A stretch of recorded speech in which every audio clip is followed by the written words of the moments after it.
Hello दोस्तों, स्वागत है आपका आपके यूट्यूब चैनल आई पेपर क्लासेस में। और जैसे कि आप सभी लोग जानते हैं कि मैं डेली आपको 7 बजे दोस्तों लेके आता हूँ आपके लिए दोस्तों क्या करंट अफेयर्स और पॉलिटी की दोस्तों एक क्वेश्चन की डोज। ठीक है ना। इसे हम दोस्तों कर रहे होते हैं करंट अफेयर्स की डोज मैं आपको डेली देता हूँ दोस्तों, और साथ ही में दोस्तों पॉलिटी क्वेश्चन का हम रिवीजन भी कर रहे होंगे। ठीक है ना। तो ये दोस्तों सेशन जो होता है मोस्ट इंपॉर्टेंट रहेगा आपके लिए। ये दोस्तों आपके DFCCL एग्जाम जो है दोस्तों उसके पर्पज़ से बनाया जा रहा है। ठीक है ना। मोस्टली है दोस्तों आपके एग्जाम से दोस्तों, इसमें कम से कम हम कितने क्वेश्चन करेंगे, 50 क्वेश्चन की हम सीरीज़ कर रहे होंगे। ठीक है ना। और दोस्तों मैं आपको साथ में बता दूं दोस्तों, अगर इसकी PDF आपको डाउनलोड करनी है तो आप हमारे चैनल कौन सा है दोस्तों, आई पेपर क्लासेस पर जाकर दोस्तों टेलीग्राम पर ज्वाइन कर लेना। उसकी PDF आपको डेली मिल जाएगी दोस्तों। ठीक है ना। डेली क्लास की दोस्तों जो जो PDF होती है मैं आपको डेली प्रोवाइड करा देता हूँ। बस ये होता है दोस्तों टाइम आगे पीछे हो जाता है, बस इतना रहता है। ठीक है ना। तो चलिए दोस्तों हम सेशन को स्टार्ट करते हैं। और सेशन को स्टार्ट करने से पहले जो भी स्टूडेंट्स नए हैं हमारे चैनल पर नए विजिट कर रहे हैं तो वो हमारे चैनल को सब्सक्राइब करना बिल्कुल भी ना भूलें। ठीक है ना दोस्तों, क्योंकि इस तरीके की पल पल अपडेट के लिए आप हमारे चैनल से जुड़ सकते हैं। ठीक है। तो स्टार्ट करते हैं दोस्तों। सबसे पहला आपकी स्क्रीन पर क्वेश्चन है, ये यहाँ से स्टार्ट करें दोस्तों क्या करंट अफेयर्स सबसे पहले आपके लिए। इसमें क्या है दोस्तों क्वेश्चन, अक्सर चर्चा में रहने वाला दोस्तों कौन सा बंदरगाह है, ग्वादर बंदरगाह किस देश में स्थित है।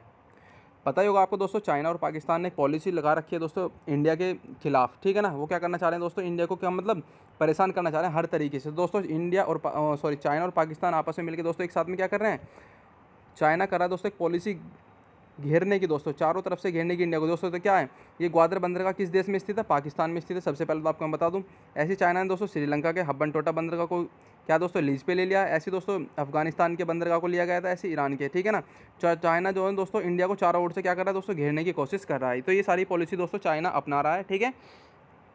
तो ये तो दोस्तों हमारे क्वेश्चन नंबर फर्स्ट का आंसर, अक्सर चर्चा में रहने वाला ग्वादर बंदरगाह किस देश में स्थित है, पाकिस्तान में। नेक्स्ट आपकी स्क्रीन पर दोस्तों क्वेश्चन नंबर सेकंड, ये भी करंट अफेयर्स का क्वेश्चन है दोस्तों। हम यहाँ चल रही है कौन सी, करंट अफेयर्स की सीरीज चल रही है। ठीक है। नेक्स्ट देखिएगा दोस्तों, देखिए दोस्तों क्या है नेक्स्ट क्वेश्चन, अंतर्राष्ट्रीय बुकर प्राइज 2021 से किसे सम्मानित किया गया। अंतर्राष्ट्रीय बुकर प्राइज 2021 से किसे सम्मानित किया गया। तो who has been awarded the International Booker Prize 2021। Most important question है दोस्तों, आ सकता है आपके एग्जाम में। डेविड डायोक को दोस्तों सम्मानित किया गया था अंतर्राष्ट्रीय बुकर प्राइज से।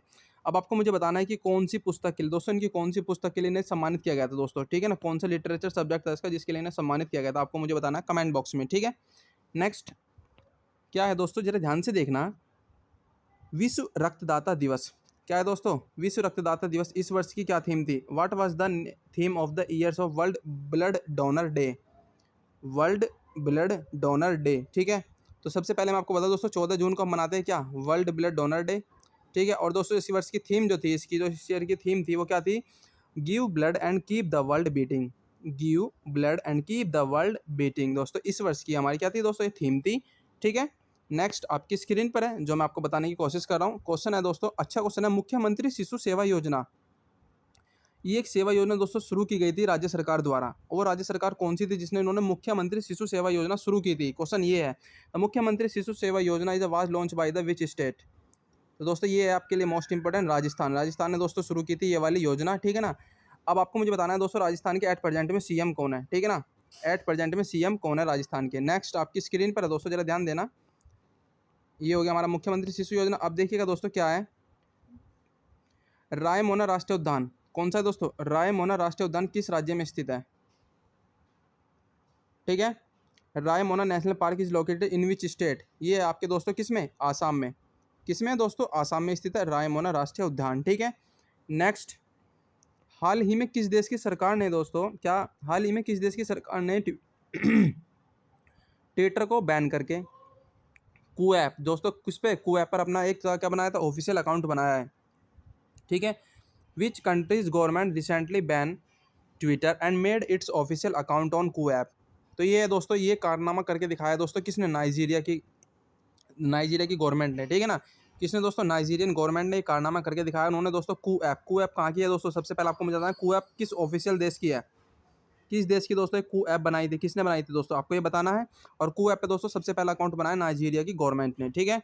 नेक्स्ट ये है दोस्तों उड़ान योजना, कौन सी दोस्तों, उड़ान योजना किस राज्य सरकार द्वारा शुरुआत की गई, जिसमें महिला व स्त्रियों को दोस्तों सैनिटरी पैड निःशुल्क उपलब्ध कराया जाएगा।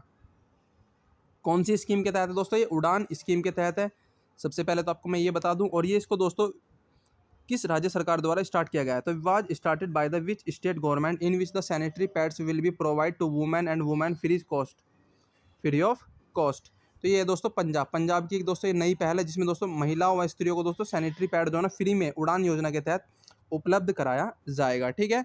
नेक्स्ट, हाल ही में दोस्तों कौन सा राज्य देश का पहला रेबीज मुक्त राज्य बन गया है? हमारे देश का दोस्तों कौन सा ऐसा राज्य है जो रेबीज मुक्त? दोस्तों ये बीमारी होती है ना दोस्तों, किससे होती है? डॉग्स के द्वारा जो फैलती है दोस्तों, उनके काटने से दोस्तों ये होता है। आई थिंक वो इस तरीके की दोस्तों बीमारी ये कुत्तों में पाई जाती है। ठीक है ना। तो ये ऐसा कौन सा स्टेट है दोस्तों जो इससे मुक्त हो गया है, रेबीज मुक्त हो गया है? तो ये है दोस्तों गोवा। कौन सा है दोस्तों? गोवा। गोवा दोस्तों रेबीज मुक्त हो गया है। और दोस्तों एक क्वेश्चन आपको मुझे बताना है दोस्तों, पीलिया मुक्त, सॉरी, हाँ जी, पीलिया। ठीक है ना। पीलिया में दोस्तों एक बीमारी थी पीलिया, इससे दोस्तों हमारा देश कब मुक्त हुआ था? ठीक है ना। मतलब फुल्ली फ्री जो हो गया था दोस्तों, वो कब हुआ था? आपको मुझे बताना है। ठीक है। नेक्स्ट है दोस्तों, आपकी स्क्रीन पर क्या है क्वेश्चन, जरा ध्यान से देखना। हाल ही में डीआरडीओ ने जो निर्भय मिसाइल का सफल परीक्षण किया है। ठीक है ना। वो दोस्तों ये मिसाइल है, वो मतलब किस तरीके की मिसाइल है? क्वेश्चन ये पूछा गया कि recently DRDO successfully test fired the Nirbhay missile. तो दोस्तों निर्भय मिसाइल दोस्तों एक सब सोनिक मिसाइल है। कौन सी है दोस्तों? सब सोनिक, सब क्रूज, ये दोस्तों एक इनके क्या होते हैं, टाइप्स होते हैं। तो दोस्तों ये कौन सी है? सब सोनिक मिसाइल है। कौन सी? निर्भय मिसाइल। हो सकता है कि आपके एग्जाम में आ जाए कि निर्भय मिसाइल किस तरीके की मिसाइल है दोस्तों? सब सोनिक मिसाइल है। ठीक है।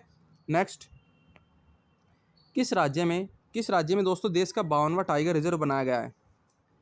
तो ये बनाया गया है दोस्तों हमारे किस में? राजस्थान में।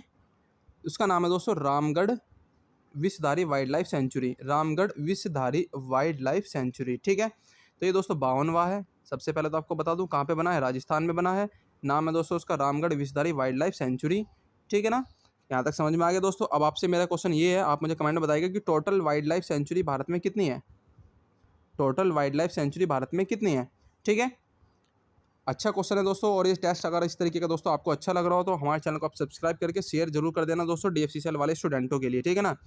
मई माह के लिए अंतर्राष्ट्रीय क्रिकेट परिषद ने किसे सर्वश्रेष्ठ पुरुष क्रिकेटर चुना था दोस्तों? तो मई माह में दोस्तों आईसीसी के द्वारा दोस्तों जो है ना टॉप जो क्रिकेटर होते हैं दोस्तों, उसका मतलब मई मंथ का क्रिकेटर ऑफ द मंथ किसे दिया गया? तो किसे दिया गया था? Who was the chosen the International Cricket ICC as the best male cricketer for the month of the May? तो मुशीफुर रहीम दोस्तों, मुशफिकुर रहीम दोस्तों, इनको दिया गया था मई मंथ का month of the ICC player. ठीक है ना। मई मंथ आईसीसी प्लेयर। ठीक है। ICC, sorry. ठीक है दोस्तों, समझ में आ गया होगा क्वेश्चन आपको। ये तो आप पढ़ ही लोगे दोस्तों, क्योंकि मैं डीएफसीसीएल का दोस्तों फास्टली रिवीजन करा रहा हूँ। ऐसे ही करा रहा हूँ दोस्तों, सुबह को भी करा रहा हूँ, शाम को भी करा रहा हूँ, दोपहर में भी करा रहा हूँ। ठीक है ना। दोपहर में दोस्तों प्रैक्टिस सेट करा रहा हूँ कंप्लीट आपके लिए। ठीक है। और साथ ही में दोस्तों सुबह को मैं क्या दोस्तों, आई थिंक 8:30 बजे, हाँ जी 8:30 बजे मैं आपको करा देता हूँ दोस्तों 8:30 AM पे साइंस के एमसीक्यू दोस्तों, साइंस के एमसीक्यू कराता हूँ। ठीक है ना। तो दोस्तों जो भी भाई डीएफसीसीएल के एग्जाम के दोस्तों फास्टली रिवीजन करना चाहता है तो चैनल को ज्वाइन कर लेना फास्ट। ठीक है। चैनल को ज्वाइन कर लेना। ठीक है ना। यस, भी सब्सक्राइब कर लेना। नेक्स्ट, युवा शक्ति कोरोना मुक्ति किस राज्य की पहल है? तो ये दोस्तों एक पहल चलाई गई थी दोस्तों, किसके द्वारा चलाई गई है? सीधा सीधा इसका आंसर है दोस्तों मध्य प्रदेश के द्वारा। किसके द्वारा? मध्य प्रदेश के द्वारा। युवा शक्ति कोरोना मुक्ति initiative of which state? Madhya Pradesh. ठीक है। आया समझ में दोस्तों? आगे चलते हैं। नेक्स्ट, एफएटीएफ के बारे में तो आपने सुना ही होगा दोस्तों, फाइनेंशियल एक्शन टास्क फोर्स, इसकी फुल फॉर्म होती है। अभी है क्या दोस्तों? मुझे लगा कि आज ये क्वेश्चन आपके लिए दोस्तों शॉर्ट नोट्स में बताना बहुत ज़्यादा ज़रूरी है, तो इसके देखते हैं, क्योंकि आपको बार बार सुनते होंगे पाकिस्तान को ग्रे लिस्ट में डाला गया, पाकिस्तान को ब्लैक लिस्ट में डाला गया, तो क्या चक्कर क्या है ये?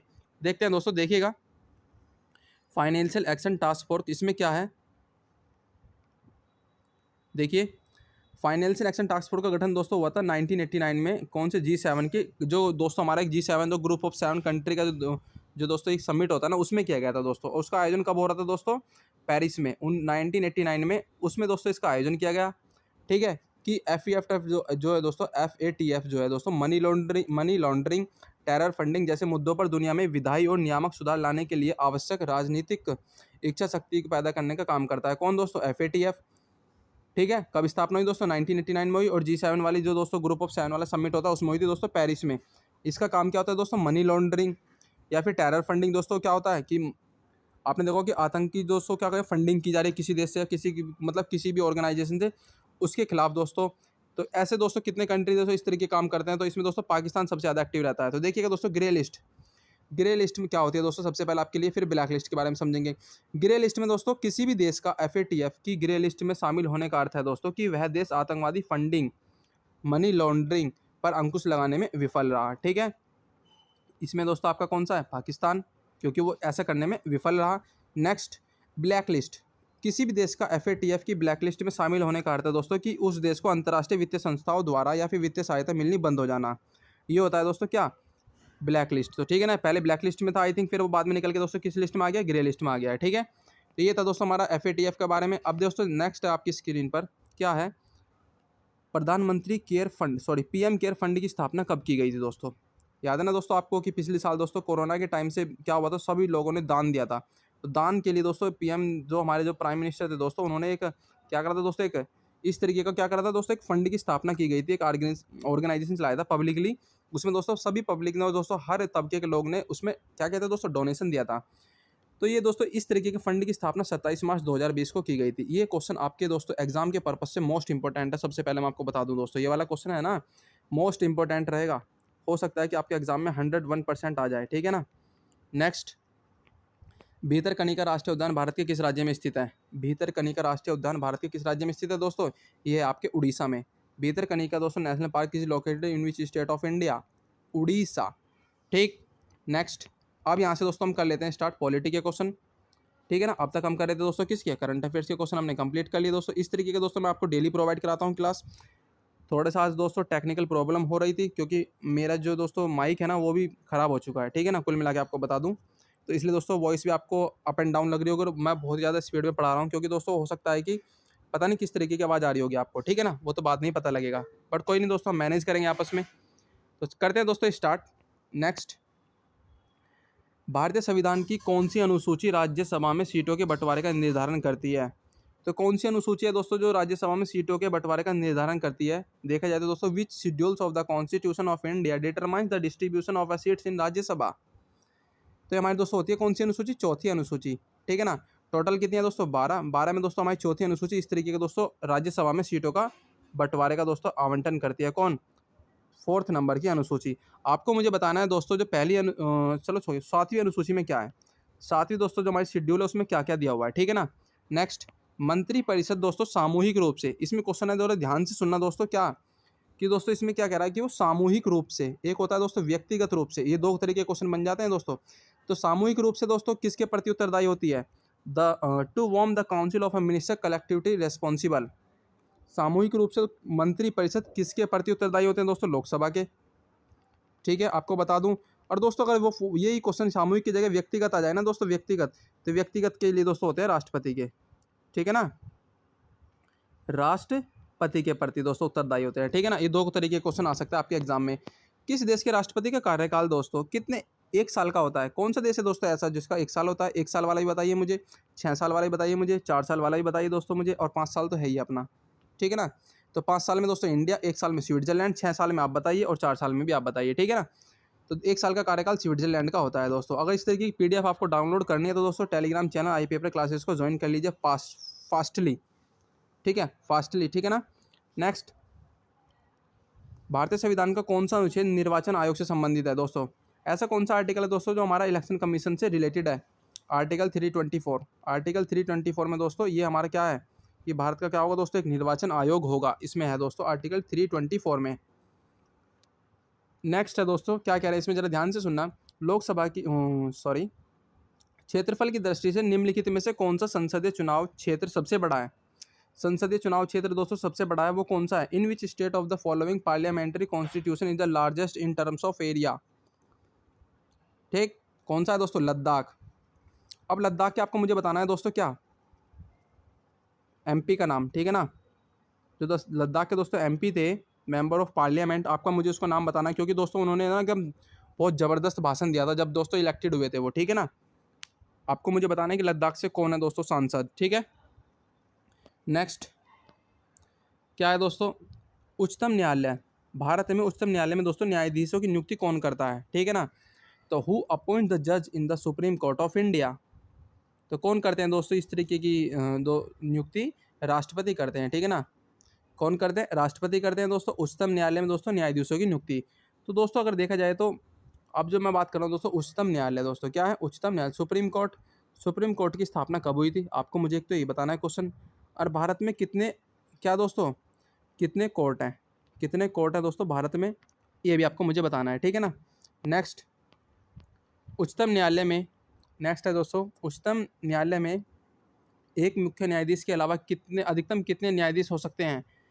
अच्छा क्वेश्चन है दोस्तों। एक एक मुख्य न्यायाधीश प्लस 25 अलग न्यायाधीश, तो टोटल हो गए दोस्तों कितने, 26। तो टोटल कितने हो सकते हैं दोस्तों, 26 हो सकते हैं, जिसमें से एक तो होता है दोस्तों हमारे कौन, सीजेआई, और बाकी होते हैं दोस्तों हमारे कौन से दोस्तों, उनके असिस्टेंट या फिर दोस्तों जो जज होते हैं, ठीक है ना। एक तो मुख्य न्यायाधीश और दोस्तों बाकी होते हैं न्यायाधीश, ठीक है। नेक्स्ट क्या कह रहे हैं इसमें, जरा ध्यान से सुनना। भारत में त्रिस्तरीय पंचायत प्रणाली का शिल्पकार किसे कहा जाता है। भारत में दोस्तों त्रिस्तरीय पंचायत प्रणाली है, ठीक है ना, उसका दोस्तों शिल्पकार किसे कहा गया है। तो ये कहा गया है दोस्तों, who is called of the architect of the 3 tier panchayat system in India. Balwant Rai Mehta. दोस्तों बलवंत राय मेहता थे जिन्होंने दोस्तों 3 स्तरीय पंचायत समिति दी थी। सबसे पहले दोस्तों ग्राम सभा, फिर दोस्तों क्या होती थी, पंचायत समिति, फिर जिला परिषद। इस तरीके से दोस्तों ग्राम सभा, पंचायत समिति और जिला परिषद, ठीक है ना। 3 तरह की पंचायत समिति, मतलब 3 तरह की दोस्तों त्रिस्तरीय प्रणाली दी थी। पंचायत में दोस्तों ग्राम पंचायत दोस्तों, ठीक है ना, ग्राम सभा से रिलेटेड होती है हमारे दोस्तों यहाँ पे और दोस्तों पंचायत समिति दोस्तों किससे होती थी हमारी रिलेटेड, ये आपको मुझे बताना है। और दोस्तों जिला परिषद वाली दोस्तों किससे होती थी, ये भी आपको मुझे बताना है। एक मैंने आपको बता दिया, बाकी 2 आप मुझे बताइए, ठीक है ना, अगर आप रीड आउट कर रहे हो दोस्तों जीएस का पोर्शन, ठीक है ना। लोकसभा के महासचिव, सबसे पहले दोस्तों लोकसभा के महासचिव की नियुक्ति कौन करता है। क्वेश्चन तो ये हो गया, who appoints the secretary general of Lok Sabha. कौन है दोस्तों, राष्ट्रपति करते हैं लोकसभा के महासचिव की नियुक्ति। अब दोस्तों प्रथम लोकसभा महासचिव कौन है, आपको मुझे बताना है दोस्तों, प्रथम लोकसभा महासचिव कौन है, ठीक है ना। ये क्वेश्चन आपके लिए मोस्ट इंपॉर्टेंट हो जाता है, ठीक है। नेक्स्ट आपकी स्क्रीन पर दोस्तों देख भी पा रहे होंगे क्या है, भारतीय संघ में नए राज्य की स्वीकृति कौन देता है। अगर दोस्तों कोई नया राज्य, नया स्टेट बना है, अलग होकर बना हो दोस्तों, या फिर किसी भी तरीके से अगर उसकी कंडीशन किसी तरीके से बनी हो, जैसे आंध्र प्रदेश से तेलंगाना अलग होकर दोस्तों 2014 में बना था, तो इसकी स्वीकृति दोस्तों किसने दी थी, आर्टिकल 1 के तहत दी जाती है दोस्तों। आर्टिकल 1 और आर्टिकल 2 के तहत दी जाती है, ठीक है ना। एक में नया क्षेत्र, नया राज्य, और दोस्तों दूसरे में नया नाम, ठीक है ना। तो संसद करता है दोस्तों इस तरीके का प्रस्ताव की स्वीकृति को। कौन करता है दोस्तों इसको पारित, संसद के द्वारा, ठीक है ना। ये पारित किया जाता है कि नए राज्य का निर्माण होगा, इस तरीके का। तो चलिए दोस्तों यहाँ तक हमने आई थिंक अपने सेशन को कंप्लीट कर लिया है, ठीक है। अब एक क्वेश्चन दोस्तों और आपसे, अगर आपको दोस्तों ये वीडियो अच्छी लगी हो तो शेयर कर देना फास्टली, क्योंकि दोस्तों हम इसमें रिवीजन कर रहे हैं। कोई ऐसा तो नहीं कि मैं आपको कॉन्सेप्ट बताऊं या ये बताऊं, ठीक है ना। हम फास्टली रिवीजन कर रहे हैं। फास्टली रिवीजन करने का मतलब तो ये दोस्तों जल्दी जल्दी करके हम अपने रिवीजन को कंप्लीट करें, ठीक है ना। और साथ ही दोस्तों आपको मुझे बताना है कि भाषा के आधार पर दोस्तों सबसे पहला राज्य कौन सा बना था। भाषा के आधार पर दोस्तों सबसे पहला राज्य कौन सा बना था, ठीक है ना। जरा इसको दिमाग में रख लेना और मुझे कमेंट बॉक्स में कमेंट कर देना फास्ट, ठीक है। तो चलिए दोस्तों यहीं अपने सेशन को एंड करते हैं और मिलते हैं दोस्तों। Good bye bye.